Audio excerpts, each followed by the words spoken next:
বাউল foul এই Hizb ut তাওহীদ কাদিয়ানি এই শয়তানেরা যেভাবে মাথাচাড়া দিয়েছে, আর আমরা হাজারো লক্ষ কোটি মুসলমান হওয়া সত্ত্বেও তাদেরকে প্রতিহত করতে পারি না। এটা আমাদের অপারগতা, এটা আমাদের ইমানের দুর্বলতা না। আমাদের ইমান আছে কিনা আল্লাহি আলাম। যে আমার মৃত্যু হয় আলহামদুলিল্লাহ সুম্মা আলহামদুলিল্লাহ, এরকম মৃত্যু আমার হাজারবার লক্ষবার আল্লাহ আমাকে জীবন দিলেও আমি এইভাবে প্রস্তুত আছি ইনশাল্লাহ।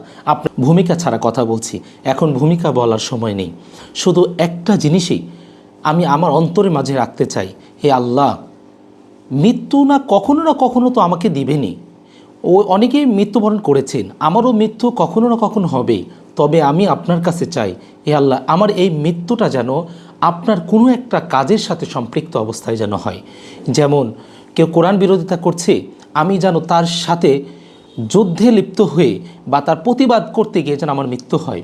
হে আল্লাহ, আমার মৃত্যুটা যেন এমনভাবে হয় যে কোরআন হাদিস বা ইসলাম বিরোধী কেউ কোনো কাজ করছে, এই কাজের প্রতিহত করার জন্য বা এই কাজের বিরোধিতা করার জন্য যেন আমার মৃত্যুবরণ হয়। মৃত্যু তো আমি কখনোই ধরে রাখতে পারবো না, কেউ রাখতে পারেনি। দাদা চলে গেছে, দাদা তার বাবা চলে গেছে, আমার অনেক আত্মীয় স্বজনরা চলে যাচ্ছেন, আমিও চলে যাব। কি জন্য এই দুনিয়াতে এসে পদ পদবি আর টাকা পয়সা এর কারণে দল বিভিন্ন রকমের ব্যবসা বাণিজ্য, আমরা এমনভাবে মাঝে মাঝে কিছু কথা বলি। আমি যখন মালাবুদ্দা মিনহু কিতাবটা পড়ি, আর ওই মালাবুদ্দা মিনহুটা আমার এক কানে, আর বর্তমান যুগের যে মানুষরা যুক্তিগতা দেয় দুই কানে যখনই করি, মনে হয় তার ইমানই নেই।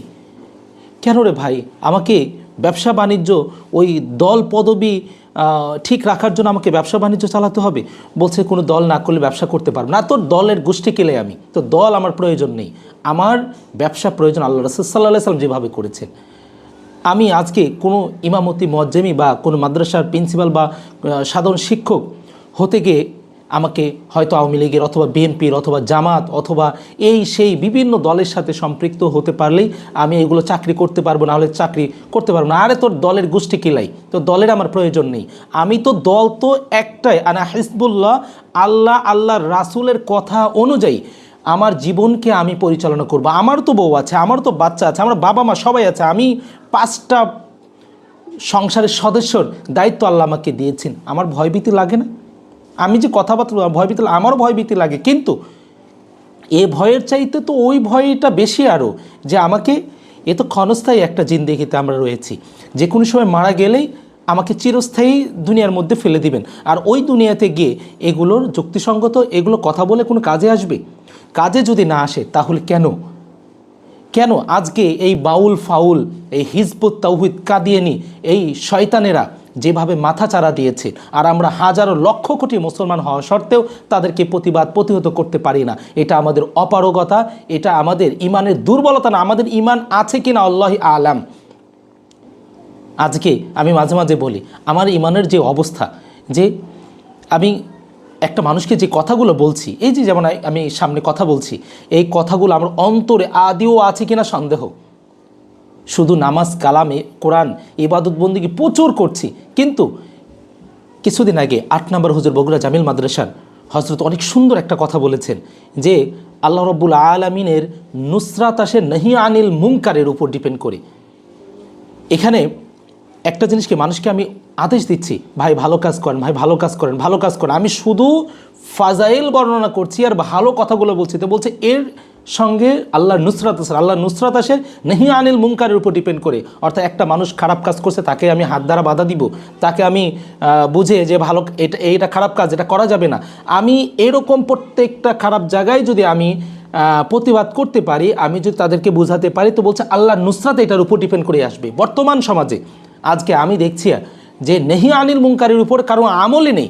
এক কথায় প্রেক্ষাপট খারাপ, পরিস্থিতি খারাপ। আমি আমার জন্মের পর থেকে শুনে আসতেছি, আমার বাবা বলে আব্বা বাইরে যেন না, কারণ বর্তমান রাজনীতির অবস্থা ভালো না, বর্তমান দেশের অবস্থা ভালো না, বর্তমান প্রেক্ষাপট ভালো না। আর প্রেক্ষাপট ভালো না আমার জন্মের পরে থেকে, আমার যখন বুদ্ধি হয় তখন থেকে নিয়ে আজকে প্রায় আমার 30 বছর বয়স হয়ে গেল।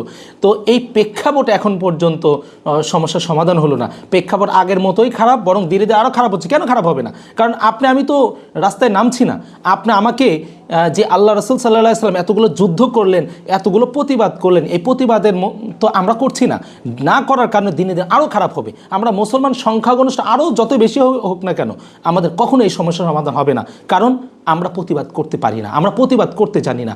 আমাদের কথা হলো, যখন যেইভাবে হাদিস কোরআন বিরোধী, ইসলাম বিরোধী যখন কাজ করবে, প্রত্যেকটা মানুষের যেই সেক্টরে আছে প্রত্যেকটা সেক্টর সব কিছু বন্ধ করে দিয়ে রাস্তায় নামা দরকার। আর ভাই, মৃত্যু তো একদিন হবেই, মৃত্যু ধরে রাখতে পারবেন? মৃত্যু কখনো ধরে রাখা সম্ভব না। আপনি খোঁজ নিয়ে দেখেন, আপনার বাবা হয়তো মারা গেছে, আপনার দাদা মারা গেছে, তার বাবা মারা গেছে, তার বাবা মারা, সবাই তো মারা যাচ্ছেন, তো আপনিও তো মারা যাবেন। আর এই মারা যাওয়াটা যদি আমার হাদিস বিরোধী, কোরআন বিরোধী, ইসলাম বিরোধী কোনো কাজ কেউ করছে, এই ধরনের মানুষকে আমি যদি প্রতিবাদ করতে গিয়ে, আমি যদি বিরোধিতা করতে গিয়ে যে আমার মৃত্যু হয়, আলহামদুলিল্লাহ সুম্মা আলহামদুলিল্লাহ, এরকম মৃত্যু আমার হাজারবার লক্ষবার আল্লাহ আমাকে জীবন দিলেও আমি এইভাবে প্রস্তুত আছি ইনশাল্লাহ।